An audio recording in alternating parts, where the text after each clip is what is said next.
सध्या सह्याद्रीच्या पर्वतरांगा परिसरात पावसाची संततधार सुरू आहे। मुसळधार पावसामुळे नाणेघाट परिसरात छोटे मोठे धबधबे प्रवाहित झालेत। या धबधब्यांचा आनंद घेण्यासाठी पर्यटक मोठ्या प्रमाणात गर्दी करतात। नाणेघाटातलं निसर्ग सौंदर्य पर्यटकांना भुरळ घालतंय।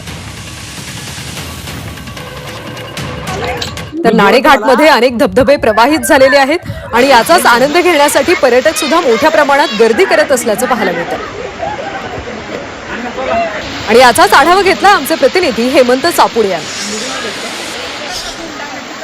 सह्याद्रीच्या पर्वतरांगा परिसरात पावसाची संततधार सुरू असून संततधार पावसामुळे नाणेघाटातील छोटे मोठे धबधबे प्रवाहित झालेले आहेत। आपण या ठिकाणी पाहू शकता, हे धबधबे प्रवाहित झाले असून या ठिकाणच्या धबधब्यांचा आनंद घेण्यासाठी छोटे मोठे चिमुकले सुद्धा या ठिकाणी आलेले आहेत। आपण जर पाहिलं तर हे चिमुकले या ठिकाणी धबधब्याचा आनंद घेत आहेत। फार आतुरतेने आपण गेल्या एक महिन्यापासून पावसाची वाट पाहत होतो, पण ठीक आहे, थोडा उशीर झाला, पण पावसाने आता सुरुवात झालेली आहे।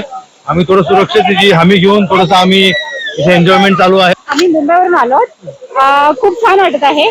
पावसाला ह्या वर्षी खूप लेट सुरुवात झाली, पण छान वाटत आहे। लोकांची गर्दी आहे, पण सगळेजण काळजी घेऊन एन्जॉय करत आहेत।